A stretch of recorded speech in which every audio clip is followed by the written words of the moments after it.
हम लोग वृंदावन के विषय में सुन रहे हैं। इस सत्र के प्रारंभिक दिनों में यह चर्चा हुई थी कि वृंदावन में व्यक्ति रह रहा है और उसका व्यवहार क्या होना चाहिए।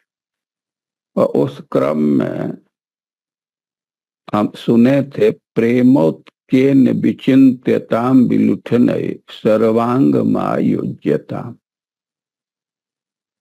प्रेम और उत्कंठा से वृंदावन का चिंतन करना और विलुठनये सर्वांग मायोज्यताम, अपने सारे अंग को ब्रजरज में नियोजित करना। देहस्यास्य समर्पणेन सुदृढ़ प्रेमा समास्थीयता, इस देह को अर्पित करके प्रेम सुदृढ़ प्रेम में स्थित हो जाना। राधा जानी उपास्यता, श्री कृष्ण की उपासना। और एक बात है स्थिर चर प्राणी है संतोष्यता। यह इस वृंदावन में कोई भी प्राणी है, चाहे वे चर प्राणी हो अचर प्राणी हो, संतोष्यता, उनको संतुष्ट करे। चर प्राणी अनेक प्रकार के हैं, मनुष्य है, पशु है, पक्षी है। कुछ कुछ प्राणी स्थिर है, स्थावर है। इसमें मुख्य रूप से हम पर्वत का या वृक्ष का नाम ले सकते हैं। तो चाहे स्थिर प्राणी हो या चर प्राणी हो, उनको संतुष्ट करने का प्रयास करना चाहिए। यह वृंदावन की रहनी है कि हमारा कर्तव्य बनता है कि स्थावर प्राणियों को भी हम संतुष्ट करें। हमारा व्यवहार है, होना चाहिए। क्योंकि आज हम लोग थोड़ा सा विचार करेंगे कि स्थिर प्राणी जो एक जगह स्थित हैं, अब उनका संतोष विधान करने का आग्रह है। और स्थिर प्राणियों का क्या व्यवहार है, वे हमको तो निर्देश दे रहे हैं कि उनको संतुष्ट करना चाहिए, थोड़ा उनके व्यवहार को भी जानना चाहिए ना। तो वे क्या व्यवहार करते हैं, हम उनके व्यवहार को देखेंगे। भगवान के साथ उनका क्या व्यवहार है, प्रियतम का उनके साथ क्या व्यवहार है, और जो उनको संतोष विधान कर रहे हैं साधक है, उनके साथ क्या व्यवहार है। आप श्रीमद् भागवतम पढ़ते हैं, उसमें देखा जाता है कि भगवान वन में जाने के लिए, गोचारण के बहाने वन में जाने के लिए बड़ा उद्यत है। क्यों भगवान का इतना आग्रह है? इसके अनेक कारण हो सकते हैं, लेकिन एक महत्वपूर्ण कारण है कि वन में भी जो प्राणी हैं भगवान से बहुत प्रेम करते हैं और भगवान प्रेम का प्रत्युत्तर देते हैं। और उनको दर्शन देने के लिए, उनसे मिलने के लिए भगवान बहुत आतुर थे। भगवान गोचारण करते हुए जब वन में प्रवेश किए तो वहां वृक्षों के व्यवहार का वर्णन किया गया। एक चीज है ध्यान रखना चाहिए कि वृंदावन में वृक्षों की बहुत अधिकता है। श्रीमद् भागवतम में ब्रह्मा जी का प्रसंग है। भगवान अपने माया को हटाए और ब्रह्मा जी दिव्य वृंदावन का दर्शन किए। और वहां उल्लेख है कि वे देख रहे हैं कि जनाजिव्य द्रुमय आकीर्णम समाप्रियम, ये वृंदावन वृक्षों से व्याप्त है। और वृक्षों के विषय में कर जनाजिव्य, ये लोगों के आजीविका है। वृक्ष जीवन में बहुत भारी सहायता करते हैं, फल देते हैं, रस देते हैं, औषधि देते हैं। और कभी कभी तो उनके छाल का ही कपड़ा की जगह पर प्रयोग किया जाता है। और जनाजिव्यम द्रुमाकीर्णम समाप्रियम, वृंदावन वृक्षों से व्याप्त है। वन में तो वृक्षों की अधिकता है।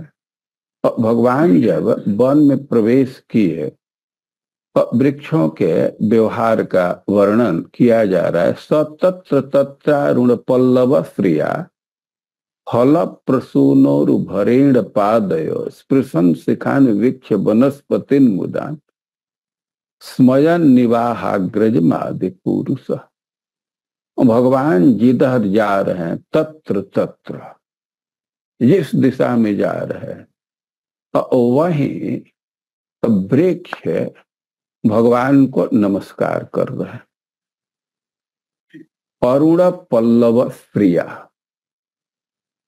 जब भगवान का वन में प्रवेश होता है तो वृक्ष अतिशय प्रसन्न हो जाते हैं।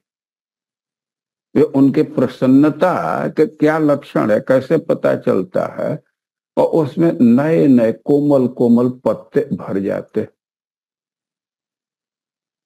आप देखे होंगे कि वृक्ष को ठीक से जल दीजिए, उनकी निगाई गुड़ाई कीजिए, वे स्वस्थ हैं, प्रसन्न हैं, और उसमें नए नए पत्ते आने लगते हैं, जिसको पल्लव कहते हैं।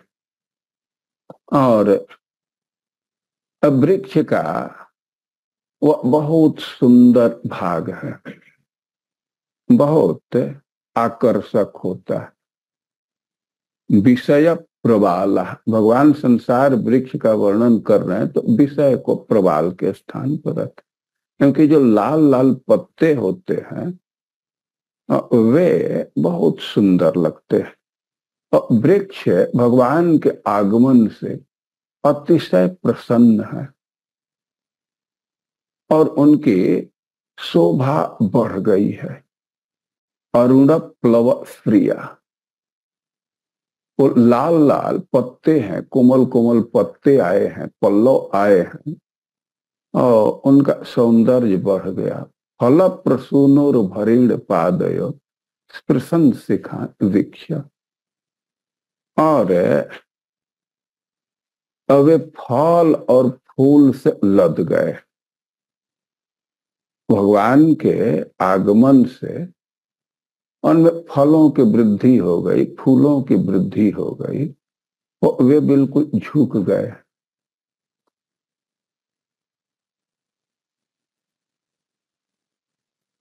बहुत अधिक मात्रा में फल और फूल है। और उरु भरेण, इतना भार है कि पादय शिखान स्पृशत, अपने मस्तक को भगवान के चरण में लगा रहे।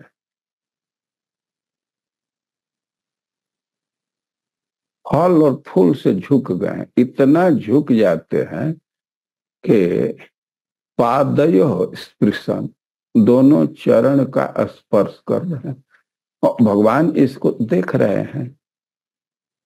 वृक्ष, भगवान देख रहे हैं कि वृक्ष हमारा सत्कार कर रहे हैं, हमको नमस्कार कर रहे हैं, और मुदा उनको बहुत प्रसन्नता है और वे मुस्कुराते हुए स्मयन निव अग्रजम आह, अपने अग्रज से कहने लगे। और बलराम जी जन्म आगे लिए हैं, वे अग्रज हैं, पहले उनका जन्म हुआ है। स्मयन निव, भगवान मुस्कुराते हुए बलराम जी से बोल रहे हैं।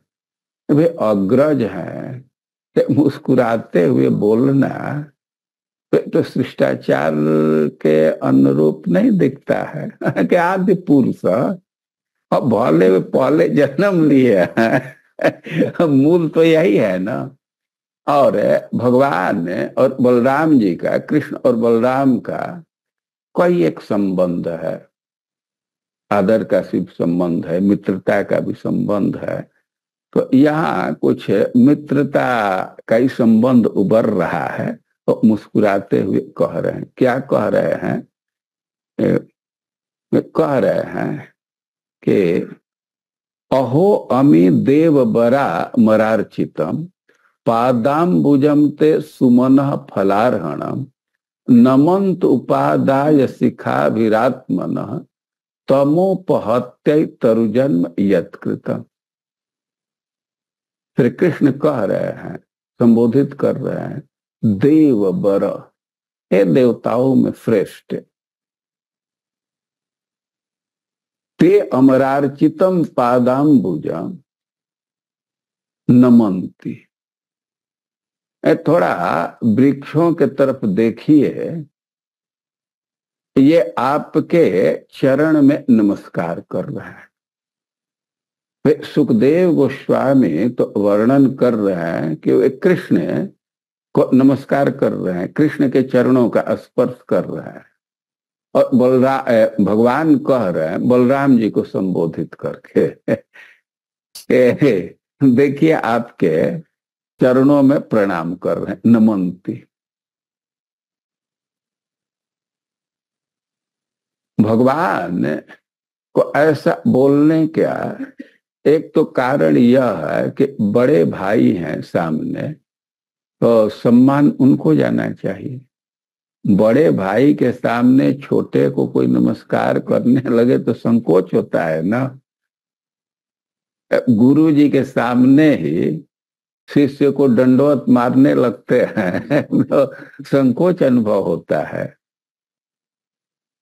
तो ये भगवान श्री कृष्ण बलराम जी को ही ये आदर रिफर कर रहे हैं, समर्पित कर रहे हैं। कह रहे हैं कि देववर अमर अर्चितम, आपके चरणों की अर्चना देवता लोग करते हैं।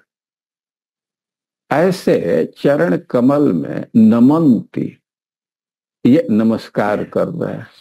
और खाली खाली नमस्कार नहीं कर रहे हैं, फलार्हणम, सुमना फलार्हणम, ये जो फल और फूल है यही अर्हणम, यही पूजा की सामग्री है। आदाय उपादाय, इसको सिखा भी अपने मस्तक पर धारण किए। तो फल और फूल को अपने मस्तक पर धारण करके जो पूजा की सामग्री है, तो नमंती, आपको नमस्कार कर रहा है। तो भगवान स्पष्ट वर्णन कर रहे हैं कि नमस्कार कर रहे हैं। और उसका बलराम जी से कहने का एक आशय यह भी है कि वृक्षों को सुना रहे हैं, बोल रहे हैं बलराम जी से और सुना रहे हैं वृक्षों को कि तुम्हारे भाव को, तुम्हारे व्यवहार को हम समझ रहे हैं।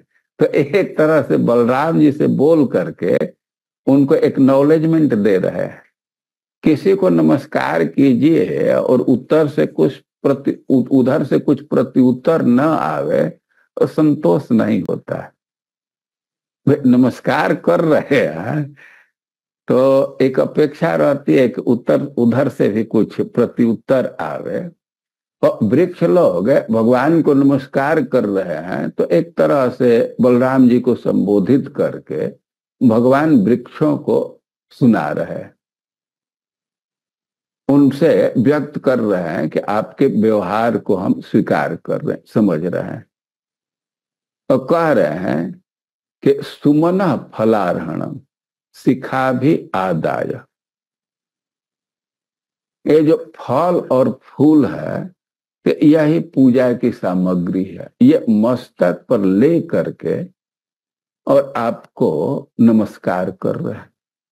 ऐसा देखा जाता है कि पूजा की सामग्री मस्तक पर लेकर के जाते हैं। अभी छठ व्रत आने वाला है और टोकरी में कई एक पूजा का सामान लेकर के जाते हैं।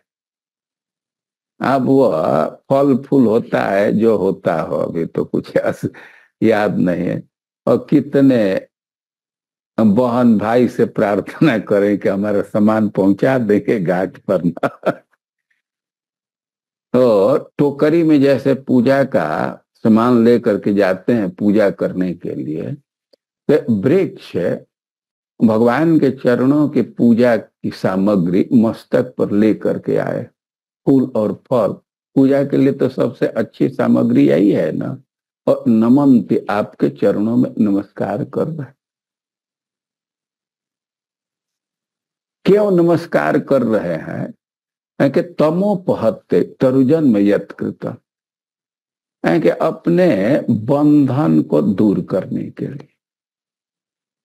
ऐसे सामान्य रूप से देखा जाए तो वृक्ष की जोनी बहुत निकृष्ट मानी जाती है, बहुत बंधन है।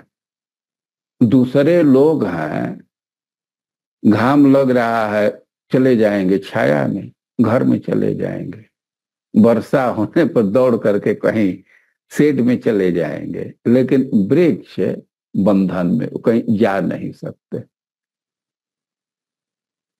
लेकिन वृंदावन के वृक्ष ऐसे बंधन में नहीं है, तमोगुण के बंधन में नहीं है। वृंदावन के वृक्ष तमोगुण के बंधन में होते तो ब्रह्मा जी क्यों वृक्ष बनना चाहते। और इनका बंधन दूसरा है, तमोपहत्ते अपने बंधन को दूर करना चाहते। जब भगवान नजदीक आते हैं और उनके चरणों में नमस्कार करते हैं, स्पर्श करते हैं, लेकिन इच्छा होती है कि उनके पीछे पीछे चले। दूसरे जो जंगम प्राणी हैं, पक्षी हैं, उड़ते हुए भगवान के पीछे पीछे चलते हैं, भौरे पीछे पीछे चलते हैं, मृगिया उनको देखते हुए आगे बढ़ जाती हैं, मयूर उनके आगे नृत्य करते हुए बढ़ते हैं। लेकिन वृक्ष बंधन महसूस कर रहे हैं कि हम लोग ऐसा नहीं कर सकते, भगवान के पीछे पीछे नहीं चल सकते। उनकी यही इच्छा है कि हमें भी सुयोग मिलता है कि हम भी भगवान के पीछे पीछे चलते। यही बंधन महसूस कर रहे हैं, तो मन में उनको ग्लानि है, तो कहें कि तमोपहत्ते, इसी बंधन को दूर करने के लिए पूजा की सामग्री लेकर के आपके चरणों में नमस्कार करना। एक तरह से भगवान वृक्षों को समझा रहे हैं कि तुम्हारे निवेदन को, एप्लीकेशन को हम समझ रहे हैं और ग्रांटेड हो जाएगा, ऐसा भी अवसर देंगे।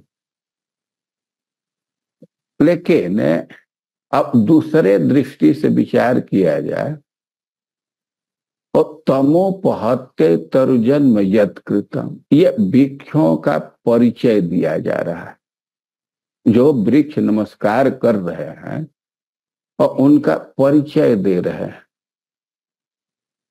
तमोपहत्ते, ये बंधन को दूर करने के लिए तरुजन्म यत्कृतम, इनको वृक्ष की जोनी दी गई।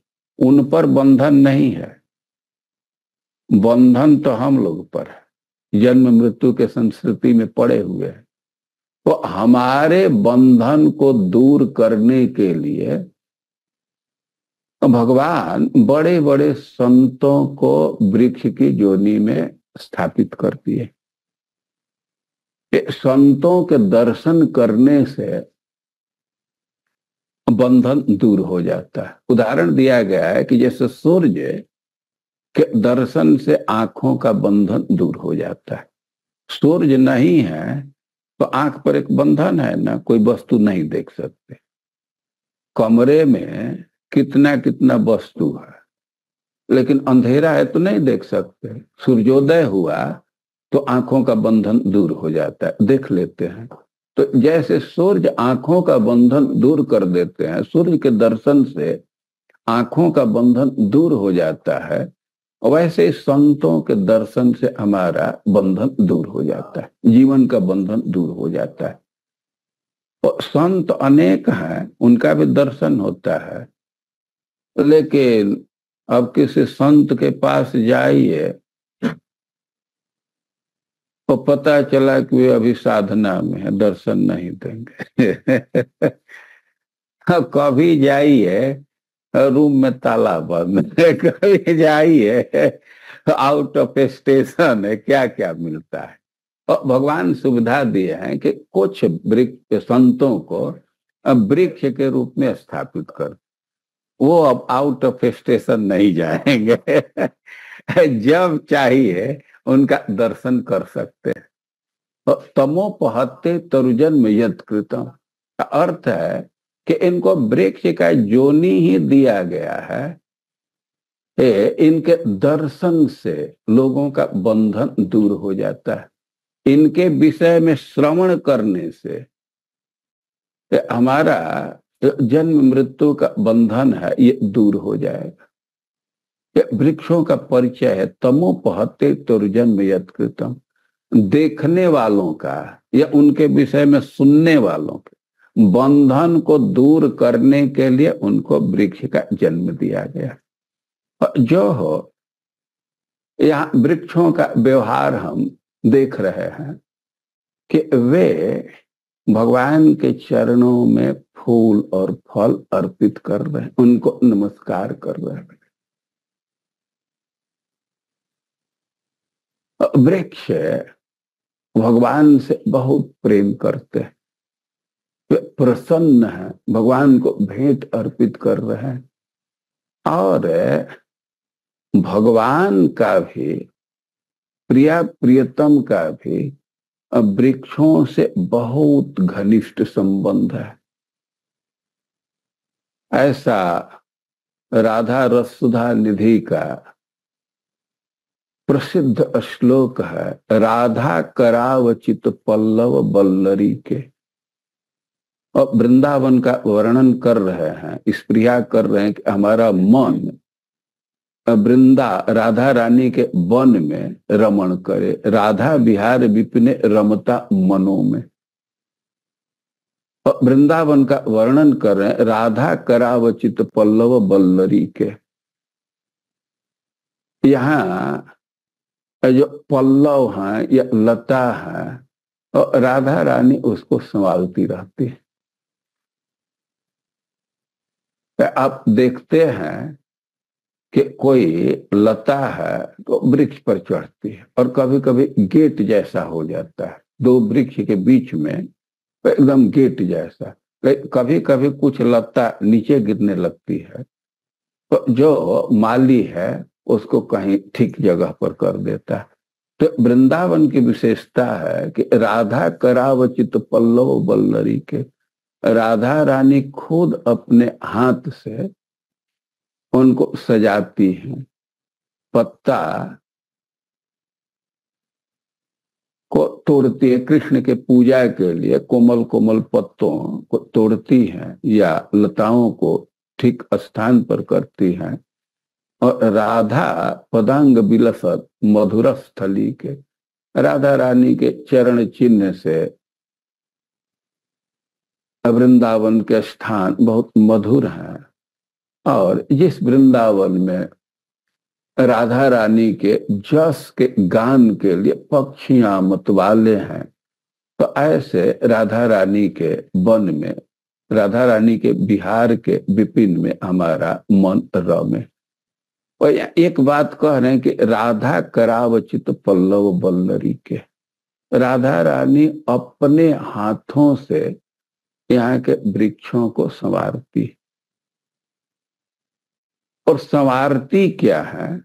सच्चाई तो यह है कि वृक्ष के लिए जिस गार्डनिंग की जरूरत होती है, उनके पुष्टि के लिए, वर्धन के लिए जिस चीज की आवश्यकता होती है तो वे सब करते हैं।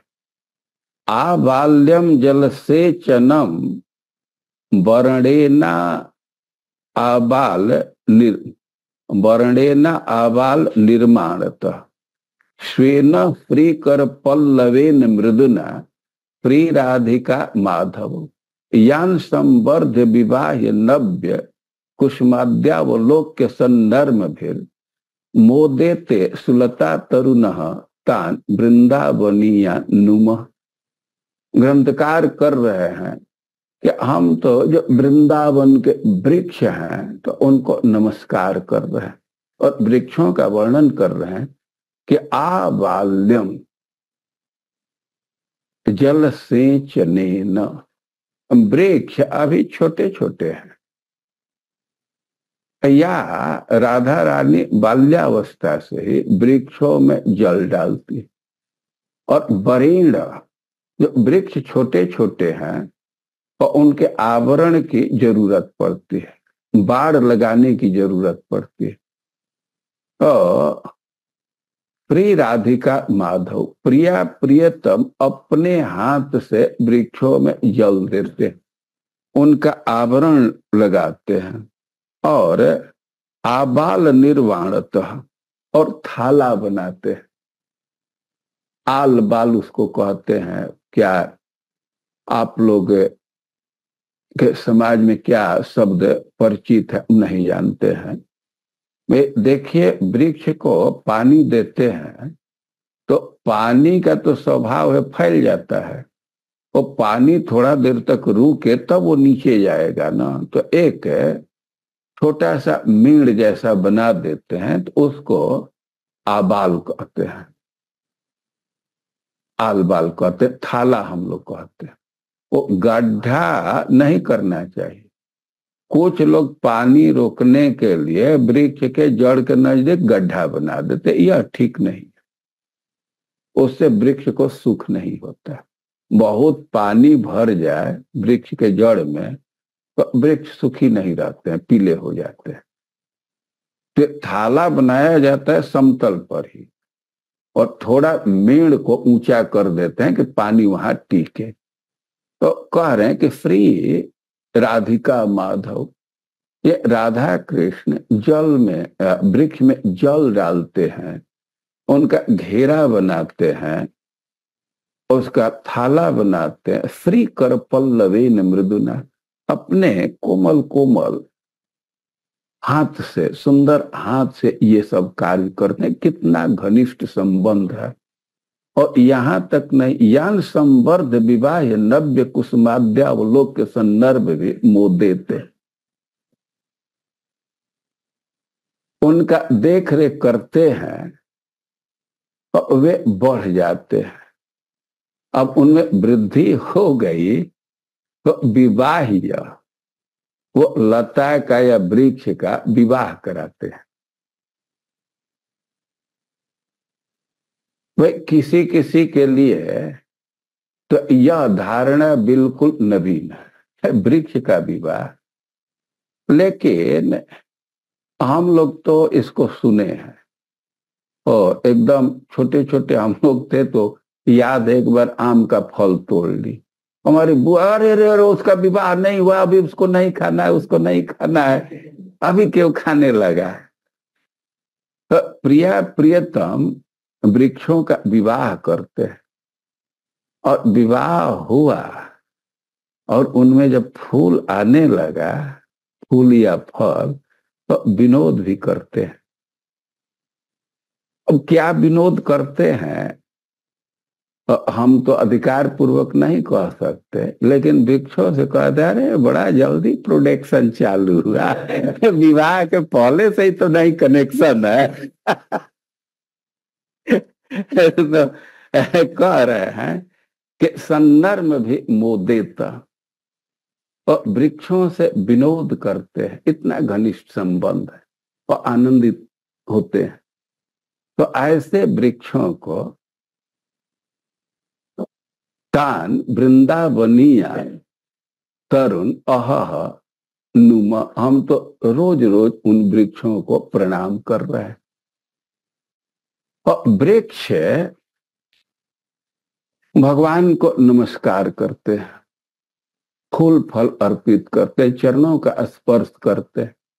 और भगवान के तरफ से देखा जाए तो वृक्षों में जल डालते हैं, उनका बाड़ा बनाते हैं, उनको बढ़ा करके विवाह करते हैं, उनसे विनोद करते हैं। कितना घनिष्ठ संबंध है।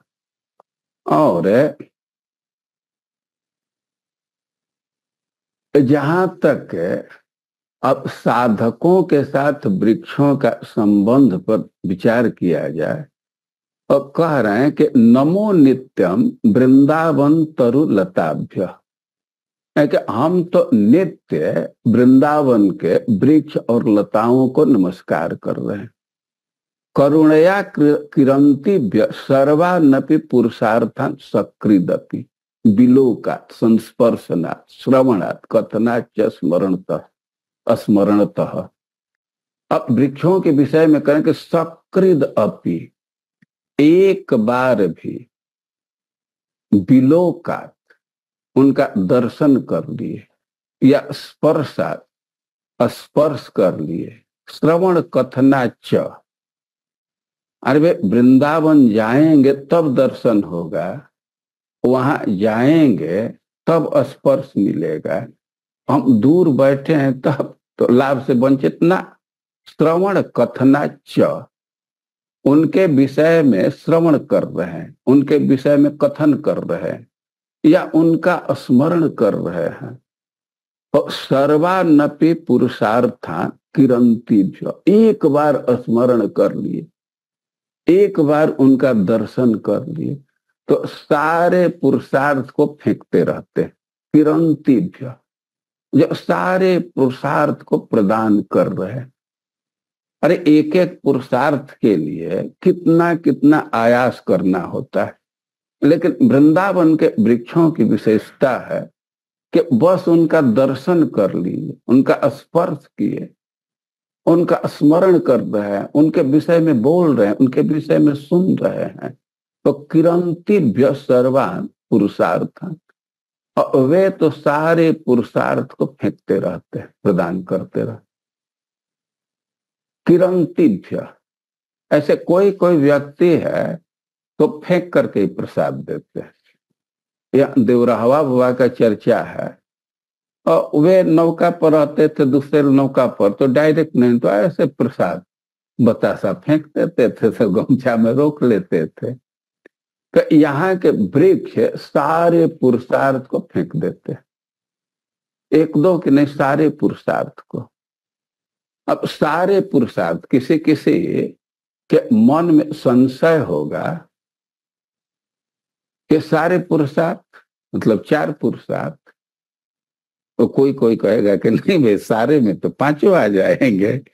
तो इस झगड़ा को सुलझा रहे। कोई कहे ना, पंचम पुरुषार्थ की तो बात नहीं है, और पंचार्थान प्रेम भक्त्यांतान विचिन्वन्ते मुधा बुधा, कह रहे हैं कि ये पांचों पुरुषार्थ, प्रेम भक्ति जो अंतिम पुरुषार्थ है, और ये बेवकूफ लोग झूठे इधर उधर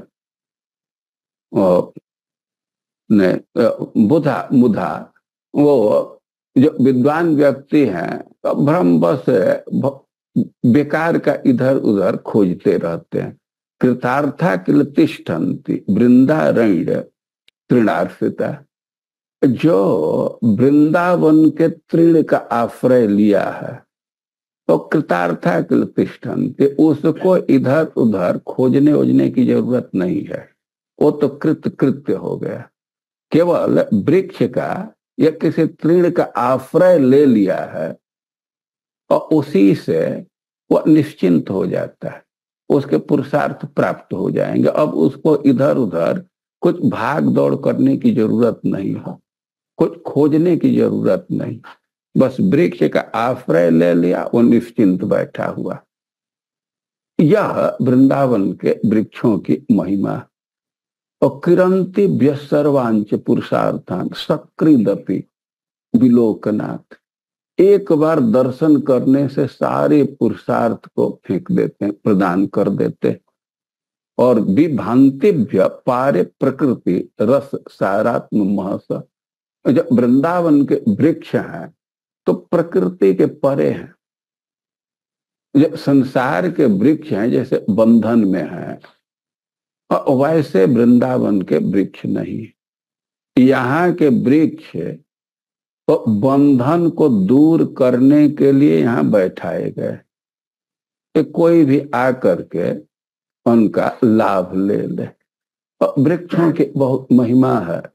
हम लोग वृक्षों को नमस्कार करेंगे। आप लोग पीछे से बोलिए, नमो नित्यम वृंदावन तरुलताभ्य करुणया किरंतीभ्य सर्वानपि च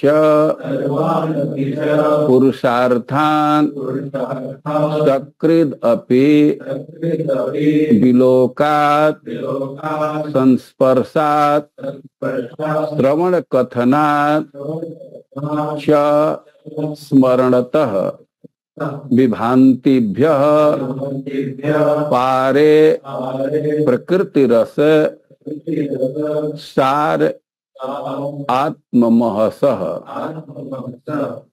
नमो नित्यं वृंदावन तरुलताभ्यः करुणया नमो नित्यं वृंदावन तरुलताभ्यः करुणया किरंतेभ्यः सर्वानपि च पुरुषार्थान् सकृदपि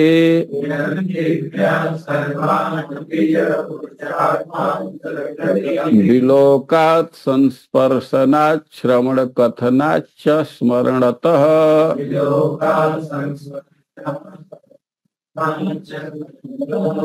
विभांतिभ्यः पारे प्रकृति रस सारात्ममहसः।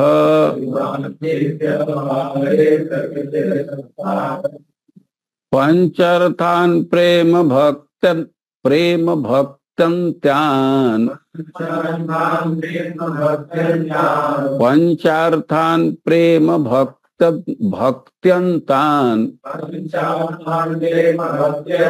विचिन्वन्ते बुधा मुधा कृतार्था किल तिष्ठन्ति वृंदारण्य तृणाश्रिताः।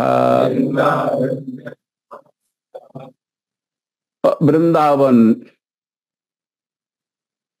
बहुत महत्वपूर्ण है, लेकिन जो प्रकट व्यवहार की बात है, यहाँ के जो वृक्ष हैं तो साधकों के सारे मनोरथ को पूर्ण कर देते, प्रेम भक्ति को प्रदान कर देते।